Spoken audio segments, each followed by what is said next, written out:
අද අපි උදේ ඉඳලා මේ ගමු සිද්ධියත් සම්බන්ධයෙන් නිලධාරීන් මෙහෙවමින් එතන වෙච්ච තත්ත්වය සමනය කරගෙන තියෙන තත්ත්වය පරිපාලනයට ගේනවා.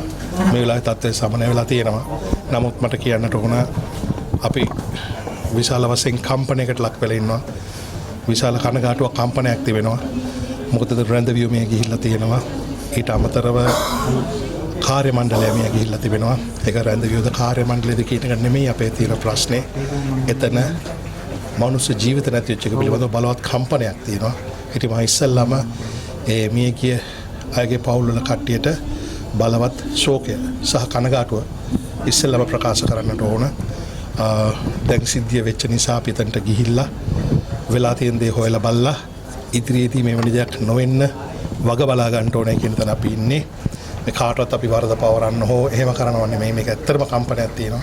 අධිකරණ ඇමතිවරයා වශයෙන් මගේ බාරේ තියෙන ආයතනයකයි මේක වෙන්නේ. ඒ නිසා ඒ වගකීම මට ඒ ආකාරයෙන්ම බාර ගන්න වෙනවා. නමුත් දැන් තියෙන්නේ මේකට පසුතැවෙන එකට වඩා වුණේ මොකද්ද? ප්‍රශ්නේ කොතනද? කවුරු හෝ වැරදි ලෙස කටයුතු කරලා තියෙනවද? ගැටුම ඇති වුණේ කොහොමද? ඉදිරියේදී මේව ඇති නොවන්නේ කොහොමද? කියන එකට අපි පහුගිය අවුරුදු එකමාරක් මහන්සි වෙලා වැඩ කරලා තිබෙනවා. ඒක නිසා අපිට මුලින්ම මට ඒක තමයි මට කියන්න අවශ්‍යතාවය තියෙන්නේ. දැන් ඉතා ඉක්මනින් මේකට පිළියම් යොදන්න ඕන කියන දේ අපි ඉන්නේ. අමතම මේක පාලනය කරගන්න නැහැ කිව්නේ මොකද මේ දැන් මරණ මට දැනට තියෙන තොරතුරු අංග සම්පූර්ණව මං ගාව නැහැ. මම දැන් ගියාම තමයි හම්බ වෙන්නේ.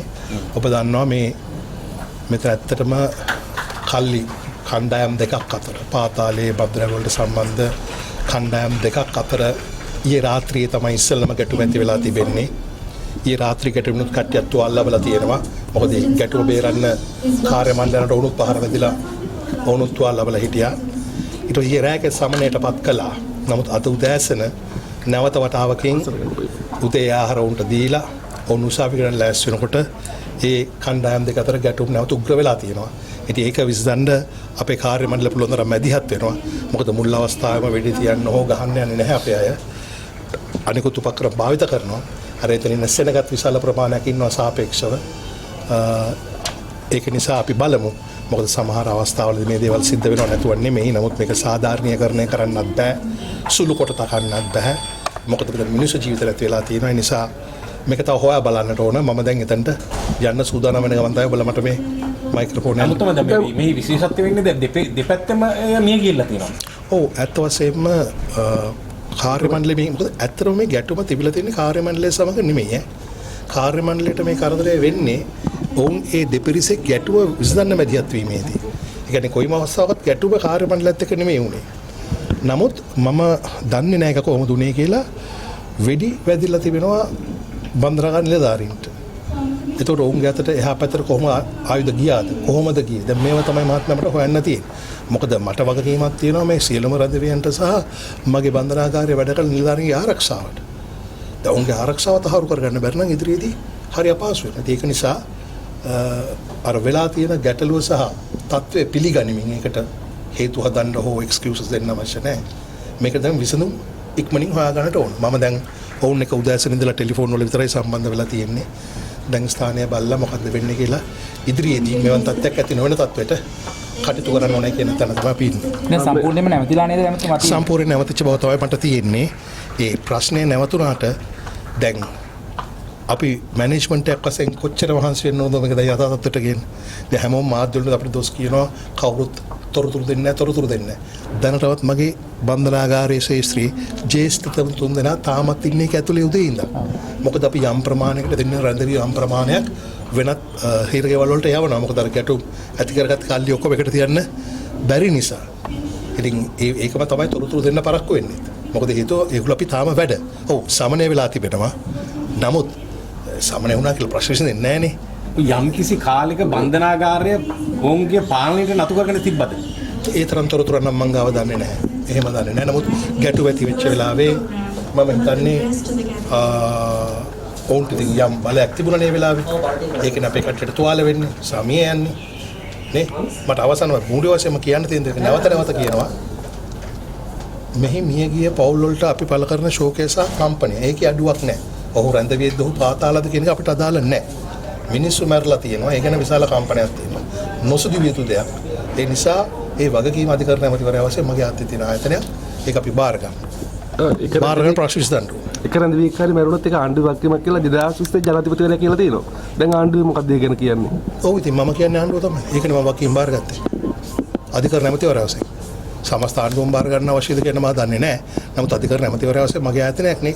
ඉතින් මට වගකීම් බාර ගන්න වෙනවා. විපක්ෂ නායකතුමත් චෝදනා කරනවා මේ සොයලා බලලා නැහැ මේක ආණ්ඩුව වගකීම ගන්න කියලා. ඉතින් මම අරන් ඉවරයි. මම අධිකරණ ඇමතිවරයා. මගේ යට තියෙන ආයතනයක තමයි මේක වෙන්නේ. ඒ වගකීම බාර ගන්න නිසා තමයි දැන් මම මේ ගමෝට ගිහිල්ලා ඊටු ප්‍රශ්න ටික විසඳන්න හදන්නේ. මේ බන්ධනාගාර කොමසාරිස් කෙනෙක් අවුරුදු වගේ කාලයක ඉඳන් නැහැ. ඒ ගැන මොකද බන්ධනාගාර කොමසාරිස් කෙනෙක් පත් කළා නැද්ද තාම? නෑ දැනට අපේ ඉන්නේ ප්‍රසාද් මහත්තයා. එයා සාර්ථක ලෙස එක් කරගෙන යනවා. වැඩ බලනවද නැස්තිර?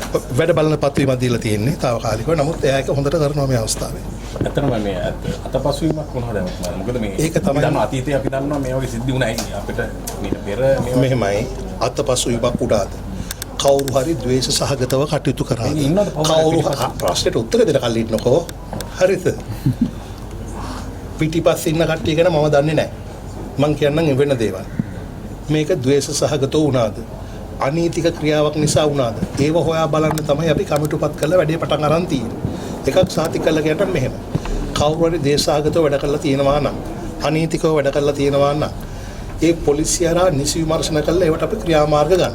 හැබැයි එකෙන් අදහස් වෙන්නේ නැහැ ආත්ම ආරක්ෂාවට කටයුතු කරපු කට්ටිය, තත්ත්වය පාලනය කරන්න කටයුතු කරපු කට්ටිය. ඒ නිසා මේ තොරතුරු ඔක්කොම හොයාගෙන අපි හෙට හෝ අනිත් හෙට බොහෝ දුරට හෙට වෙනකොට තොරතුරු තියෙයි. මගේ ජේසන් ලයිනේ සූල දෙනා මේක ඇතුළේ ඉන්නේ. තවමත්. හරි.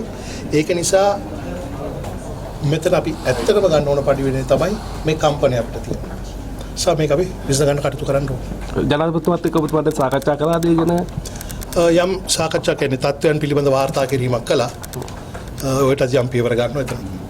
තත්ත්ව පිළිබඳ වාර්තා කළා. ජනාධිපතිතුමා මොන වගේ මතයකද මේ වෙලාවේ ඉන්නේ සාමාන්‍යයෙන්? නෑ ඉතින් මම දක්වපු මතයම තමයි මේක නොසිතවිය යුතු දෙයක්. ඉදිරියේදී මේක වෙන්න දෙන්න බෑ. කොතනද අපිට වැරදුනේ? කොතනද තියෙන්නේ ලූස් තැන? ඒක හයි ගස්සන එක තමයි. මොකද අපි කවුරුත් කැමති නැහැ කිසි දෙයක් මෙහෙම වෙනකොට. කිසි කෙනෙක් කැමති. හිතාමතා කරන්නේ නැහැ කිසි දෙයක්. නේ? එතන තමයි ඉන්නේ. thank you. එළියට ගිහිල්ලා නිකන් කන්නේ පැනලා. ඒක නම් මම දන්නේ නැහැ මහත්තයා හොයලා බලමු. ඒක හොයලා බලලා මම උත්තර දෙන්නම්.